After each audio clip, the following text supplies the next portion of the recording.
Українців очікує девальвація гривні, безробіття та дрейф у тіньову економіку. Такі сумні прогнози складають фахівці, аналізуючи податкову реформу, яку нині розглядають у парламенті.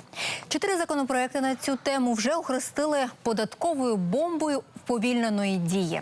Вона вразить і малий бізнес, і важку промисловість, а ще неминуче споживачів, усіх нас, пересічних українців. Дивіться, що пропонують депутати. Податковий донос. Так експерти охрестили одну з законодавчих ініціатив. Покупцям пропонують жалітися на продавців. Схема проста. Написав скаргу – отримай частину штрафу. До прикладу, ви сторгувалися з продавцем і той віддає вам товар дешевше. Але на сайті чи ціннику інша сума, повна. Ви забираєте товар зі знижкою, чек і скаржитесь у податкову, мовляв, комерсант приховує прибутки. Ви ні сном, ні духом не розумієте, за що вам такі проблеми, хочете по судах доказати свою невинність. Хай покажуть мені країну, де таке функціонує.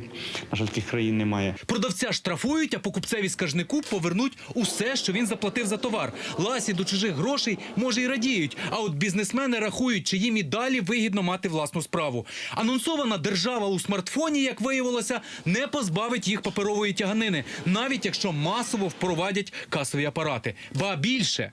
Роздрукувати аналогічний чек для себе, зберігати його протягом 3 років, наклеювати його відповідну звітність, роздруковувати ще додатковий звіт. Витрати кожного підприємця на один касовий апарат – це мінімум 70 тисяч гривень в рік. Як наслідки будуть підняті ціни на товари і послуги. У таких популярних зараз інтернет-магазинах оборот може зменшитися в кілька разів.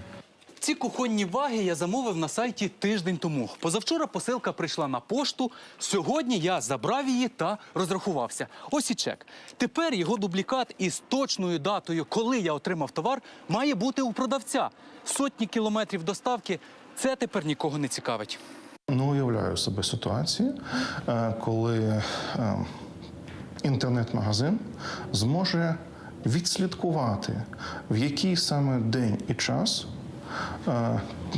їхній покупець забрав там з пошти товар. Це просто абсурд. Це буде підставою для штрафу. Як дублікати чеків потраплятимуть до продавців, автори не вигадали. Натомість вирішили, не буде чека – каратимуть. І штрафи можна буде виписувати блискавично, попереджає експерт.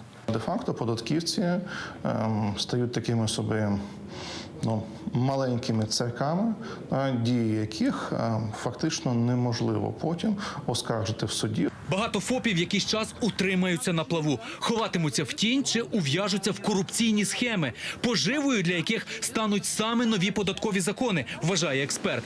А от важка промисловість через збільшення ренти й посилення податкового тиску руйнуватиметься на очах, і наслідки можуть бути катастрофічні. Ми втрачаємо приблизно третину експорту. Зараз це там близько 10 мільярдів доларів. Тобто до мільйона робочих місць може бути втрачено.